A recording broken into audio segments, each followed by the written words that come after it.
तो देखिए आज हम लोग पढ़ेंगे वन लाइनर क्वेश्चन जो राज्य से संबंधित पूछे जाते हैं। आपके एग्जाम में एक लाइन में जो क्वेश्चन पूछे जाते हैं ऑब्जेक्टिव में, उससे संबंधित जो जितने भी क्वेश्चन है उसको देख लेते हैं। सबसे पहले भारत में कितने राज्य हैं, तो ये याद रखिएगा। भारत में वर्तमान में 28 राज्य हैं। तो 28 राज्य का नाम आप लोग को याद होना चाहिए। तो सबसे पहले ऊपर से शुरू करेंगे, हिमाचल प्रदेश, उत्तराखंड, उत्तर प्रदेश, बिहार और सिक्किम। उसके बाद हो जाएगा पूर्वोत्तर राज्य, अरुणाचल प्रदेश, नागालैंड, मणिपुर, मिजोरम, त्रिपुरा, मेघालय, असम। उसके बाद हो जाएगा पश्चिम बंगाल, ओडिशा, आंध्र प्रदेश, तमिलनाडु। उसके बाद केरल, कर्नाटक, गोवा, महाराष्ट्र, गुजरात। उसके बाद राजस्थान, पंजाब, हरियाणा, मध्य प्रदेश, छत्तीसगढ़, झारखंड, तेलंगाना। ये 28 राज्य का नाम हम लोग बोल दिए। उसके बाद आप लोग याद रखिएगा या लिख लीजिएगा, हम बोले हैं तो रिकॉर्डिंग सुन लीजिएगा। उसके बाद सबसे पहले हो जाएगा सर्वाधिक ग्रामीण जनसंख्या का प्रतिशत रखने वाला राज्य कौन है। तो आपसे पूछा जाए सर्वाधिक ग्रामीण जनसंख्या का प्रतिशत रखने वाला राज्य हो जाएगा हिमाचल प्रदेश। ऐसे में पूछा जाता सर्वाधिक ग्रामीण जनसंख्या का, सबसे कम ग्रामीण जनसंख्या का प्रतिशत रखने वाला राज्य हो जाएगा गोवा, लेकिन सर्वाधिक ग्रामीण जनसंख्या का प्रतिशत रखने वाला राज्य कौन है, हिमाचल प्रदेश। याद रखिएगा। और हिमाचल प्रदेश की राजधानी क्या है, शिमला। हिमाचल प्रदेश की राजधानी क्या है, शिमला। उसके बाद है देवभूमि कहा जाता है। देवभूमि किस राज्य को कहा जाता है, उत्तराखंड को। देवभूमि किस राज्य को कहा जाता है, उत्तराखंड को देवभूमि के नाम से जाना जाता है। उसके बाद है सर्वाधिक जनसंख्या वाला राज्य कौन है, तो सर्वाधिक जनसंख्या वाला राज्य आप लोग जानते होइएगा उत्तर प्रदेश। और उत्तर प्रदेश की राजधानी कहाँ है, लखनऊ। उत्तर प्रदेश का सर्वाधिक जनसंख्या वाला राज्य कौन है, उत्तर प्रदेश। और सर्वाधिक जनसंख्या वाला राज्य उत्तर प्रदेश, और सबसे कम जनसंख्या वाला राज्य हो जाएगा सिक्किम। और अगला क्वेश्चन कहता है सबसे कम साक्षरता दर वाला राज्य कौन है। सबसे कम साक्षरता दर वाला राज्य हो जाएगा बिहार। और इसमें कहता है सबसे अधिक साक्षरता दर वाला राज्य तो केरल। और सबसे कम साक्षरता दर वाला राज्य क्या है, बिहार। उसके बाद हो जाएगा सबसे कम जनसंख्या वाला राज्य कौन है, सिक्किम। ये अभी बताया सबसे कम जनसंख्या वाला राज्य कौन है, सिक्किम। जनसंख्या की दृष्टि से सबसे छोटा राज्य भारत का सिक्किम है, यानी सबसे कम जनसंख्या सिक्किम है। उसके बाद भारत का सबसे पूर्वी राज्य, भारत का सबसे पूर्वी राज्य कौन है, तो अरुणाचल प्रदेश। आपसे ये भी पूछा जाता है कि सबसे पहले सूर्योदय भारत के किस राज्य में होता है, अरुणाचल प्रदेश में। सबसे पहले सूर्योदय किस राज्य में होता है, अरुणाचल प्रदेश में। अरुणाचल प्रदेश को नेफा के नाम से जाना जाता है। नेफा का मतलब क्या हो गया, नॉर्थ ईस्ट फ्रंटियर एजेंसी, मतलब उत्तर पूर्वी सीमांत एजेंसी के नाम से जाना जाता था। किसको, अरुणाचल प्रदेश को पहले जाना जाता था, अभी नहीं, अभी अरुणाचल प्रदेश के नाम से जाना जाता है। उसके बाद पूर्वोत्तर राज्यों में असम का भाग काटकर बनने वाला पहला राज्य कौन था, तो नागालैंड। याद रखेगा, पूर्वोत्तर राज्यों में असम का भाग काटकर बनने वाला पहला राज्य नागालैंड था। और पूर्वोत्तर राज्य में जितने भी 7 राज्य आते हैं वो सब असम से कटकर ही बना है। तो नागालैंड का गठन कब हुआ था, 1963 में। 1963 में ये असम से अलग होकर बना था। किससे अलग होकर, असम से अलग होकर। याद रखिएगा। उसके बाद पूर्वोत्तर राज्यों में सबसे दक्षिण में स्थित राज्य कौन है, यानी जो पूर्वोत्तर राज्य उसके सबसे दक्षिण में स्थित राज्य कौन है, तो वो हो जाएगा मिजोरम। आपसे ऑब्जेक्टिव में पूछा जाएगा कि पूर्वोत्तर राज्यों में सबसे दक्षिण में स्थित राज्य कौन है, मिजोरम। पूर्वोत्तर राज्यों में सबसे दक्षिण में स्थित राज्य कौन है, मिजोरम। ये याद रखिएगा। उसके बाद है भारत का एकमात्र राज्य कौन है जो 3 ओर से बांग्लादेश से घिरा है। भारत का एकमात्र राज्य कौन है जो 3 ओर से बांग्लादेश से घिरा है, तो याद रखिएगा त्रिपुरा। त्रिपुरा है जो भारत का एकमात्र राज्य है जो बांग्लादेश से तीनों ओर से घिरा है। बांग्लादेश से तीनों ओर से घिरा है कौन, त्रिपुरा। त्रिपुरा बांग्लादेश से तीनों ओर से घिरा है। यही पूछा जा रहा है कि भारत का एकमात्र राज्य कौन है जो 3 ओर से बांग्लादेश से घिरा हुआ है, तो याद रखिएगा वो हो जाएगा त्रिपुरा। क्या हो जाएगा, त्रिपुरा। उसके बाद कहा जाता है मेघों का घर किसे कहा जाता है, मेघों का घर किसे कहा जाता है, मेघालय को। मेघों का घर किसे कहा जाता है, मेघालय को। याद रखेगा, मेघों का घर मेघालय को कहा जाता है। उसके बाद कहा जाता है पहला तेल शोधन कारखाना कहाँ स्थापित हुआ था, तो पहला तेल शोधन कारखाना असम में स्थापित हुआ था। और असम के किस क्षेत्र में, डिगबोई में। असम के एक डिगबोई नामक क्षेत्र है, वहीं पर पहला तेल शोधन कारखाना स्थापित हुआ था। पहला तेल शोधन कारखाना कहाँ स्थापित हुआ था, तो असम राज्य के डिगबोई में। असम के डिगबोई में। याद रखिएगा, असम के डिगबोई में पहला तेल शोधन कारखाना स्थापित हुआ था। इसको याद रखिएगा। उसके बाद भारत में चावल का सबसे बड़ा उत्पादक राज्य कौन है, ये तो आप लोग जानते होइएगा। भारत में चावल का सबसे बड़ा उत्पादक राज्य कौन है, तो पश्चिम बंगाल। भारत में चावल का सबसे बड़ा उत्पादक राज्य कौन है, पश्चिम बंगाल। ऐसे में कहता कि राष्ट्रीय चावल शोध संस्थान कहाँ है, तो राष्ट्रीय चावल शोध संस्थान कटक में। और कटक कहाँ है, उड़ीसा में। और कहेगा अंतर्राष्ट्रीय चावल शोध संस्थान कहाँ है, तो हो जाएगा मनीला। और मनीला फिलीपींस की राजधानी है। तो इसको याद रखेगा कि भारत में चावल का सबसे बड़ा उत्पादक राज्य कौन है, पश्चिम बंगाल। इसको याद रखेगा। उसके बाद टर्टल कछुआ के लिए प्रसिद्ध है कौन, टर्टल कछुआ के लिए प्रसिद्ध है ओडिशा। टर्टल कछुआ के लिए प्रसिद्ध कौन है, ओडिशा।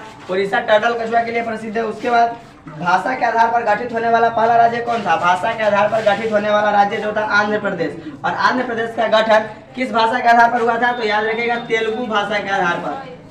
तेलुगु भाषा के आधार पर आंध्र प्रदेश का गठन हुआ था। और आंध्र प्रदेश का गठन कब हुआ था?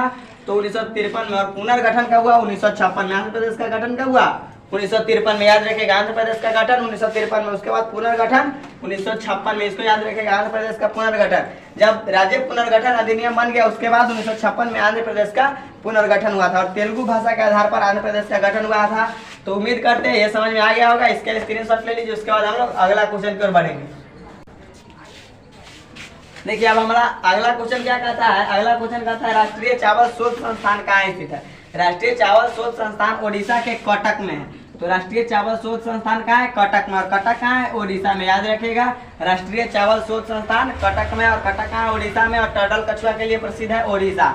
टर्टल कछुआ के लिए प्रसिद्ध कौन है? ओडिशा। उसके बाद भारत का सबसे दक्षिणी राज्य, भारत का सबसे दक्षिणी राज्य आपसे पूछा जाएगा तो याद रखिएगा, भारत का सबसे दक्षिणी राज्य कौन है? तमिलनाडु। भारत का सबसे दक्षिणी राज्य तमिलनाडु। भारत का सबसे पूर्वी राज्य अरुणाचल प्रदेश। और भारत का सबसे पश्चिमी राज्य गुजरात। और भारत का सबसे उत्तरी राज्य हो जाएगा या संघ राज्य, तो उसमें हो जाएगा लद्दाख।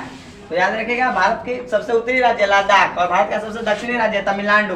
उसके बाद भारत का सबसे पश्चिमी राज्य गुजरात। और भारत का सबसे पूर्वी राज्य अरुणाचल प्रदेश। ठीक है, याद रखिएगा। सर्वाधिक साक्षरता दर वाला राज्य कौन है? केरल।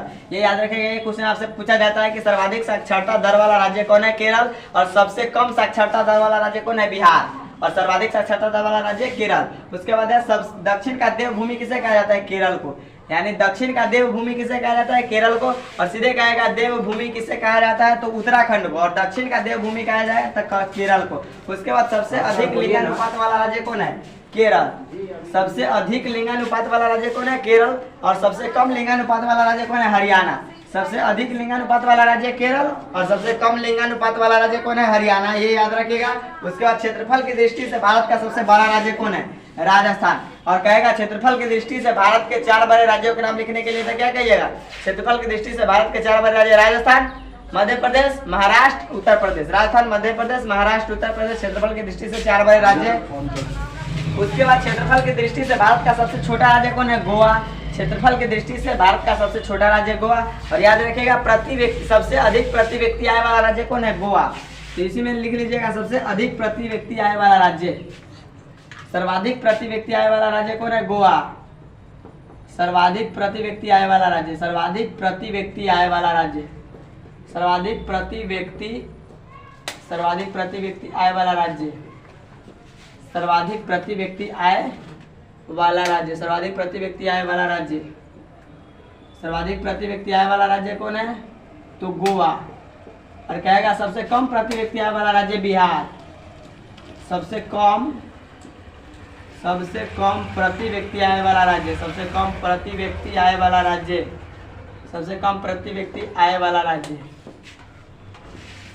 सबसे कम प्रति व्यक्ति आय वाला राज्य कौन हो जाएगा? सबसे कम प्रति व्यक्ति आय वाला राज्य हो जाएगा बिहार। सबसे कम प्रति व्यक्ति आय वाला राज्य कौन हो जाएगा? बिहार। और सबसे अधिक प्रति व्यक्ति आय वाला राज्य गोवा। और सबसे कम प्रति व्यक्ति आय वाला राज्य कौन हो जाएगा? बिहार। याद रखिएगा। तो वही कहता है कि क्षेत्रफल की दृष्टि से भारत का सबसे छोटा राज्य कौन है? गोवा। और सर्वाधिक प्रति व्यक्ति आय वाला राज्य कौन है? गोवा। और सबसे कम प्रति व्यक्ति आय वाला राज्य कौन है? बिहार। इसको याद रखिएगा। उसके बाद अगला क्वेश्चन क्या कहता है? भारत की वित्तीय राजधानी क्या है? तो भारत की वित्तीय राजधानी क्या है? मुंबई में। और मुंबई कहाँ स्थित है? महाराष्ट्र में। भारत की वित्तीय राजधानी कहाँ है? मुंबई। और मुंबई कहाँ है? महाराष्ट्र में। इसको याद रखेगा। उसके बाद भारत का सबसे पश्चिमी राज्य कौन है?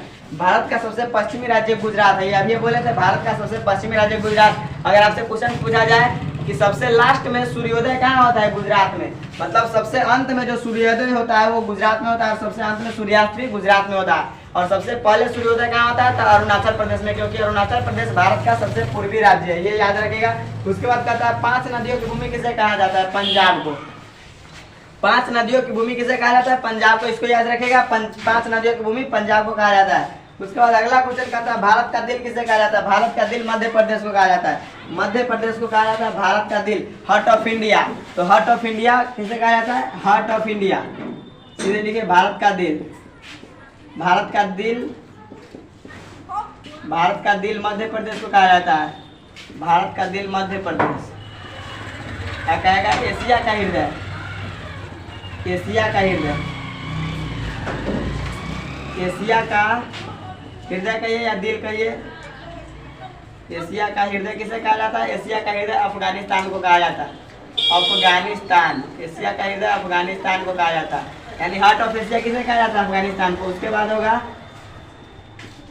राजस्थान का हृदय।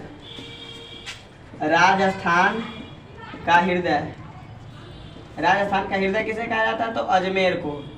राजस्थान का हृदय किसे कहा जाता है? अजमेर को। ये तीन को क्वेश्चन याद रखेगा। कहेगा भारत का दिल, यानी भारत का हृदय किसे कहा जाता है? मध्य प्रदेश को। Heart of India Madhya Pradesh. Heart of Asia यानी एशिया का हृदय अफगानिस्तान को कहा जाता है। एशिया का हृदय अफगानिस्तान को। उसके बाद है राजस्थान का हृदय किसे कहा जाता है? तो अजमेर को। राजस्थान का हृदय किसे कहा जाता है? अजमेर को। तो अब अगला क्वेश्चन क्या कहता है? देखिए अगला क्वेश्चन कहता है धान की डलिया किसे कहा जाता है? छत्तीसगढ़ को। याद रखिएगा, धान की डलिया किसे कहा जाता है? छत्तीसगढ़ को धान की डलिया कहा जाता है। उसके बाद अभ्रक का सबसे बड़ा उत्पादक राज्य कौन है? झारखंड। अभ्रक का सबसे बड़ा उत्पादक राज्य कौन है? झारखंड। उसके बाद सबसे नवीन राज्य कौन है? तेलंगाना। तो सबसे नवीन राज्य तेलंगाना है। तेलंगाना का गठन कब हुआ था? 2 जून 2014। 2 जून 2014 को तेलंगाना का गठन हुआ था और सबसे नवीन राज्य भारत का 29वां राज्य ये बना था, तेलंगाना। तो उम्मीद करते हैं आज वाली क्लास समझ में आई होगी। इसका स्क्रीनशॉट ले लीजिए। अब हम लोग कल पढ़ेंगे इससे आगे।